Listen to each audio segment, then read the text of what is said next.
Want to start, Rich?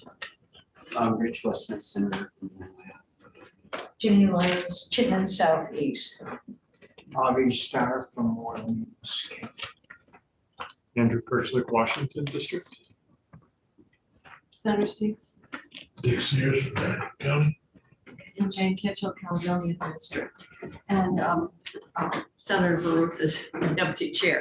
So I'll let you introduce your staff and yourselves for the record. And then I gather this is the document you'd be working from as we're,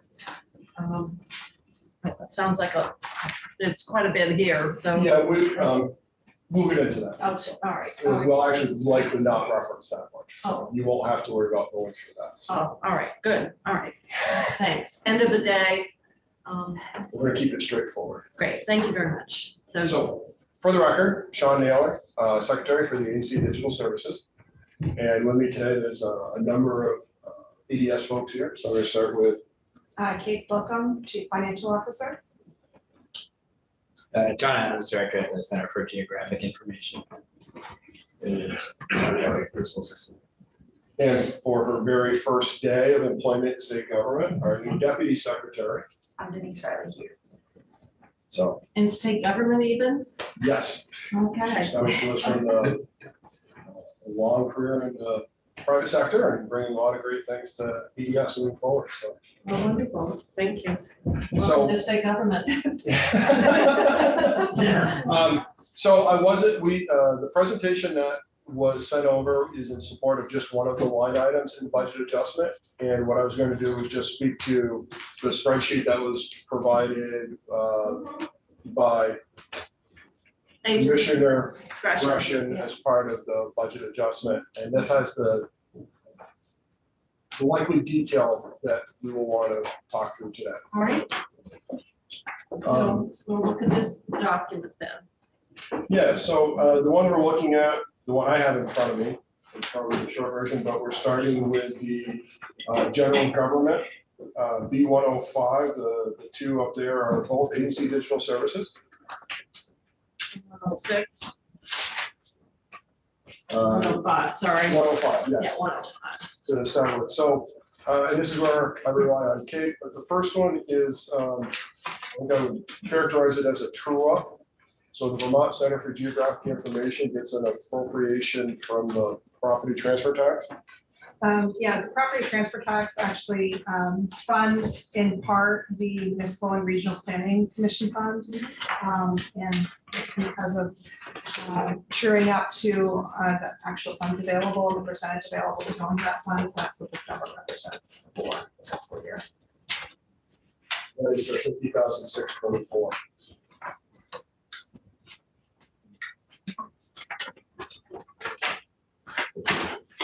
So questions, I'll move on. Wait a minute. Yeah, 51K increase. Yes. Yes. Oh, okay. I was focusing more on the 16.7. That's where we're going next. But I wanted to not, Yeah, skipped right over We that. understand Well, one. on the scale of dollars and cents, that is the bigger one. Yes. So there's no questions there. So the 16,760,000, the next line item is a minus at this point. Last year, there was a number of projects that were direct appropriations to establish an IT modernization fund and modernize some technology. Those that were originally done were the 16,760,000. When it was created, it was done in a way that was associated with our base budget, which is not how we want it to be, right? We wanted these to be one-time appropriations based on the actual modernization need. So the majority of what we're going to talk about is, I would characterize it as housekeeping in taking it out of ADS's base budget assignment and moving it to individual project appropriations. This is where I look at Kate, let's take it in more context. Yeah, like the secretary stated, we did not want to inappropriately show an increase to our base year over year because these monies are intended for one-time implementation of projects. it made more sense to move it into a one-time appropriation annually. So you'll see the 16.7 million reduction here, and further in this spreadsheet, we'll go through line item by line item to place that funding into a one-time appropriation for this fiscal year. And that one-time appropriation will be back to the departments? It'll be back to ADS. So when the, back to ADS. yeah, so when the fund was established, the idea was that ADS would be the steward of that fund, would manage it and track the expenditures, and then report back and meet periodically with the joint fiscal committee on updates around those projects. So, I was, so this is to achieve that. One of the questions that I'm not clear on is many of our projects, and we actually had testimony this morning from DNV, and they have obviously an IT project, and you have embedded staff. But in order to do the necessary testing, the specifications, and bring the expertise to that particular application, they had to assign permanent staff who were knowledgeable about the work functions, and then they backfill with 15 temps. Now, obviously, that cost of backfilling is a cost of the project, but that, how do you treat that backfill, that staffing cost relative to what, how do we define what we're appropriating for IT? Is that embedded in the cost of the project? Because that's not a cost, it's a cost to the project in some ways to staff it, but often, but it has to be recognized as a cost to that operating department because they're obviously having an impact on their payroll to adequately manage the project by reassigning generally very senior or staff with a lot of history and systems knowledge. And so I'm not really clear. I think we would want to make sure that that money to do that is not considered sort of money that we're putting out to a contractor or the modernization work itself. But do we have an answer on that, Stephanie? On how we treat those staffing costs, those collateral backfill costs? I can speak to that a little bit if you would Okay, like, all right. Chair. So it does vary a little bit by project and department, but I'm going to use the Department of Labor as my most recent example of how we're doing it moving forward. So when we initiate a project, we do what's called an ABC form, activity business case, and it's our first high-level estimate. It's our capturing what we expect to gain, what are the performance measures we're going to try and measure as a part of this implementation.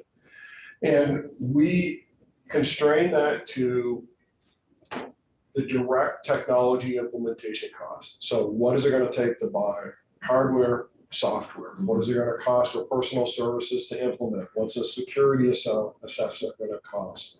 How much does ADS staff need to work on this to implement it?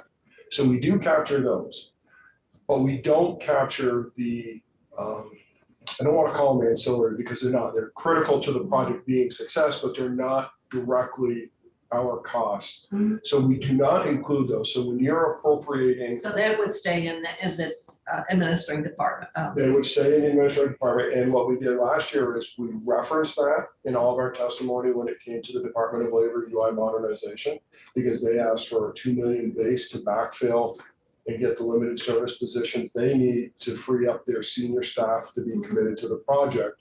And so we reference that in many of our project documents, so you can see the tie between what the business will be asking, the program agency will be asking for, compared to what the actual cost of implementation, which you're correct in that you don't do one without the other. They are tightly linked, but we don't capture those costs directly in our project estimates or ask for them to be appropriated. No, that's, I don't have a quarrel with that. I just was like, I was trying to clarify because obviously if you were transferring money that might have been appropriated directly to an agency that has a project and moving it to ADS, you don't want to take out the money that they need to fund the backfill staff, so to speak. So 2 years ago, modernization projects that had direct appropriations were appropriated to the agencies and departments. Right.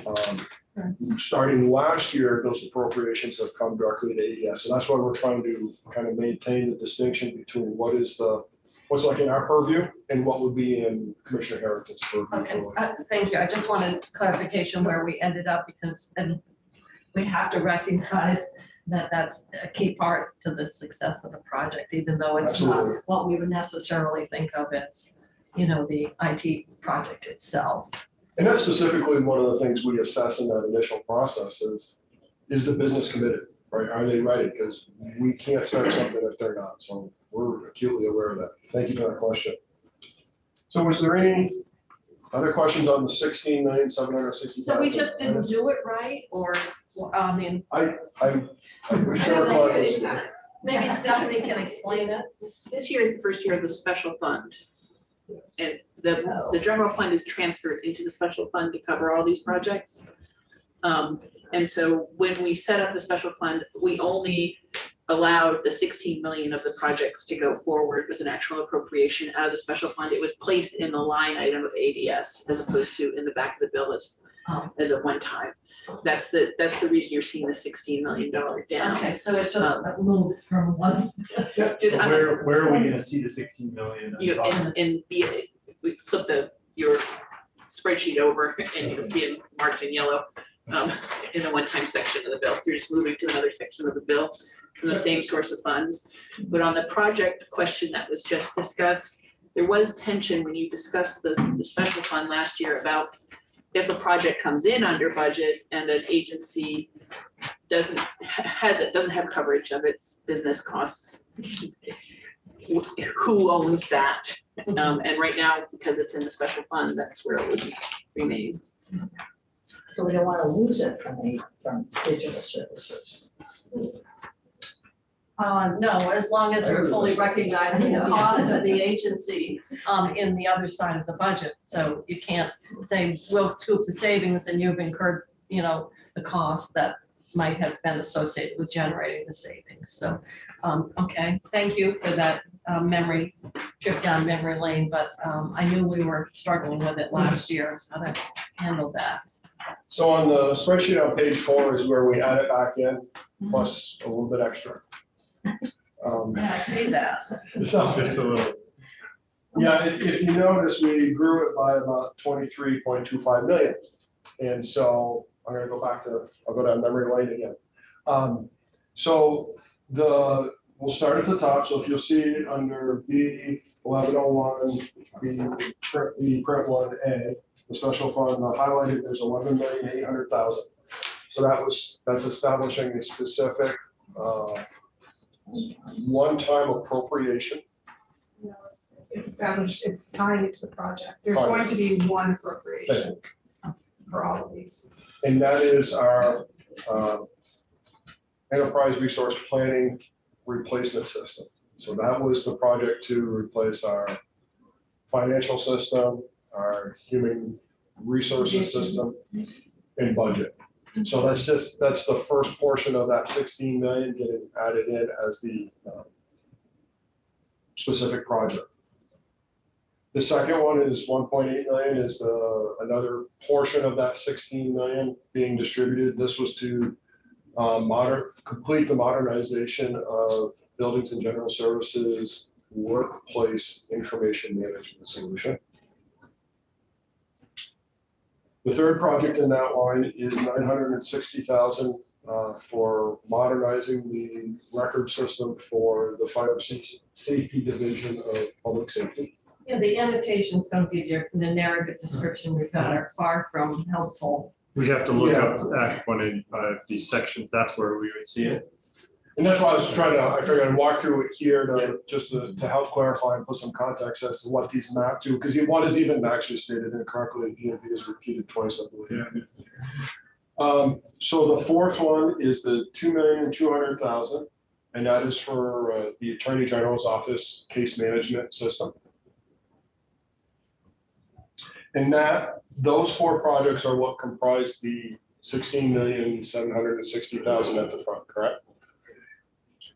Now, the next two items, they're both labeled in your notes as DMV core system, but the first one, 20,250,000 is DMV modernization.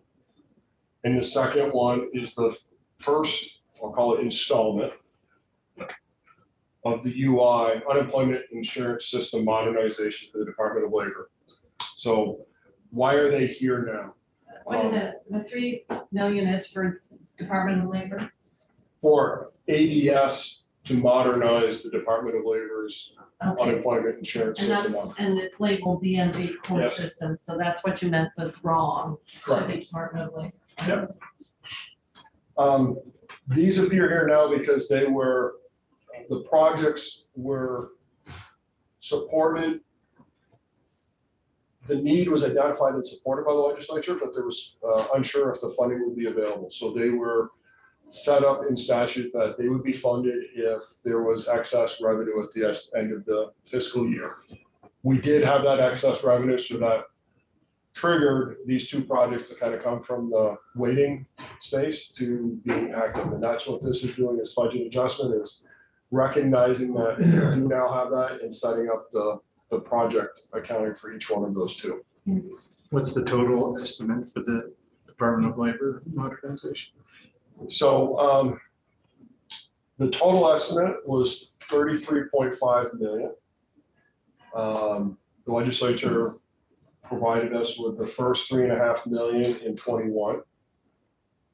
The remaining 30 million was, I won't say appropriated, but was identified and agreed to last year with kind of some checkpoints on it. So that's why I refer to this as the first installment. So 30 million is there and being transferred, but only the first 3 million is released. And the remainders will follow in increments over the next 2 fiscal years. So 30's in the special fund? Is that what you're Yes. saying? Okay. Yes. But it's, the remaining releases of the money are contingent upon us coming back to the Joint Information Technology Oversight Committee with kind of how we are before we sign the master contract, and then also the Joint Fiscal Office IT consultants review and approval of our approach before the remainder is released. So this was the money to get us started.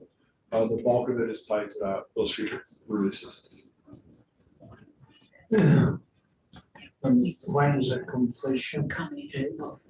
So we don't have a completion date right now. It's an active procurement, so it depends on who will be selected for a vendor and the technology. We are anticipating no more than 48 months from when we start. That system has been obviously, and its limitations, the other, Obviously. well, originally there was a multi-state initiative and it all fell apart, which oftentimes can happen because it's hard to get agreement when you're dealing with multiple states. Yes. I would say the one thing that perhaps we did multi-state, this 3-state, well, we did it with the lottery, but we also did it with the EBT system for food stamps. But the track record of multi-state initiatives is a little checkered. So 48 months. So that's 4 big ones. So Did you go to public school, Bobby? pardon? I didn't bother with it. That Italian Center Star knows how to add, multiply. So where does this money all set while the years are ticking by? Because you don't pay up front, I hope. Well, No, sir. well, we have to answer that question because that was part of contingent appropriation, et cetera. So that, where that money is, Stephanie can probably answer that the best of anyone in terms of how we reserve it. You did directly transfer general fund into the special fund, and then you had a contingent transfer into the special fund pending revenues coming in at the end of the year. And that's why you're seeing the two at the bottom. They didn't actually have spending authority out of the special fund. That's why they're being added here. The 16 million above that had spending authority. It was just in the wrong spot in the bill. So some of this must be invested somewhere. So it is in the treasury of the state, like all funds, and it's under this short-term investment strategy of the treasurer. That's that extra interest Yeah. Tom, Yeah. Kavette was talking about. You don't wanna miss it when it's where it is compared to where it was. But still, they have a lot more to do, and so. Yeah. Other questions? Yes, you Well, I may. shouldn't, What do you want? but can you remind me why the feds didn't participate more? So we had originally, a lot of these IT projects, we had originally assigned to ARPA dollars. Yeah. They were a hard, turned out to be much harder to fit into ARPA, and we basically swapped them out to general fund the Although, past 2 years. one would think the UI system, and so much where the Department of Labor has federal dollars flowing in, but they don't. Oh, Maybe that's part of the Right, question. that's part of the Commissioner overall. Garrett could probably speak to that better, but there has not been a I know they Yes. had an Yes. answer and I can't, desire on the part of US Department of Labor to participate. well, yeah, it's just frustrating when so much of the problem in labor was COVID related when you saw a spike in the unemployment, and so much of the department is dependent on federal. Well, you want rationality when there might not be any. Well, I just was trying to remember, that's Well, why, particularly why I shouldn't historically, ask the question. well, historically, Department of Labor has been Right, federally funded. 90%. So, all right, other questions that we might have? You gave us this, is this for a nighttime reading or? So that's for the last line item that we haven't addressed yet. Oh, well, we did talk about LiDAR, we do in transportation, for example. Yep. For two of us, so did you want to tell us what this document Yeah, is, even though we're not going through it page by page in terms of, absolutely. I'm gonna Where is first it look to on make the- sure. And where is it on the? It's The on VA. page Yeah. 4, towards the top of it, it's actually the second line on page 4. 1,734,000. this is for a match for the US Geological Survey. Correct. Light detection and ranging LiDAR grant. Yeah. So, and this is the state match, so what's the match, 50/50, 90/10, 80/20? What does it gross up to? Is it 55-45? It's less than that, so when we applied for this, it was 45-55. And then through the application process and discussions with USGS, it was determined that the funding mechanism behind this was really complicated. USGS was not favorable of that. And Mr. Adams here was able to work with some of our current partners, UVM, to look at the costs again and sharpen their pencils. So the overall cost has come down. However, the match that you see here has not changed. So what the split is like 35% USGS, yeah, to this 1.79. So So it represents 65%, the state shares versus 35. And is this just the shoot the LiDAR or is it for other maps? It includes the processing, post-processing as well. And so the presentation which you have is, I'll call it like a primer on the program and, what's to be yielded. It was meant to be context for yourself to digest whatever made sense. It gives you a sense of the products, right? So when you look at what the results are, we end up with this, I'll say never before seen in Vermont, right? Digital terrain model, because we're going at a density that's greater than ever been done. So we will have the topography of Vermont in a digital model so that everybody from transportation to resilience planning engineers can be utilizing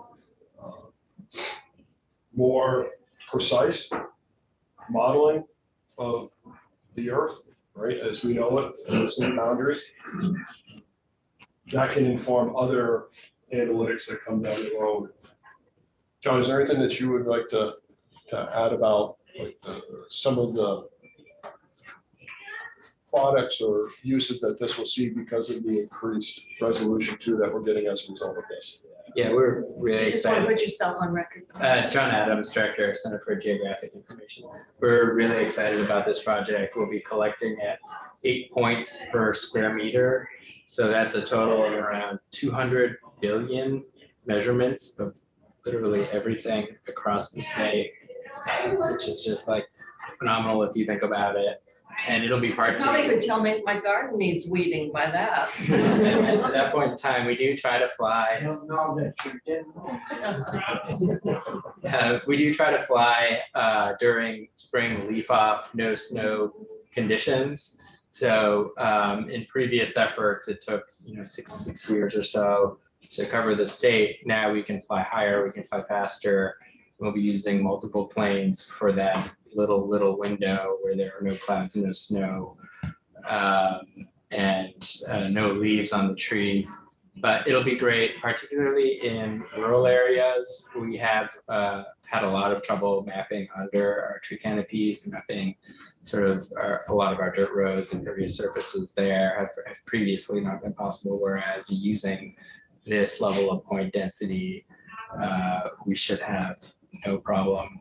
And the really nice part about collecting it in a single season in 1 year is that for that post-processing, so working with the spatial analysis lab at UVM, their machine learning algorithms, they can set up once and process all of this data, whereas when you're using different years, different collections, they have different sensors, everything is calibrated a little bit differently, and then you can't take advantage of those economies of scale.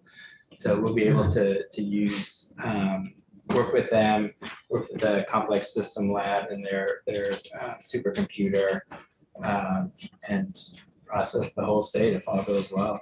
Is this like a one and done once you've done this, or is this something you should do every 5 or 10 years? Or? Currently, the return on investment studies and what the USGS will fund is once every 8 years is the recommendation. And can you use drones or do you have to use? No, we would You don't use, fly high enough. It's too heavy, didn't they say that? they can't cover, drones are terrific for very small areas. Like You can use LiDAR and drone, but not this type of covering the whole state. Correct, yeah, we'll use multiple aircraft flying at 20,000 feet or so. And how long does it take when you do that? Can't take very long.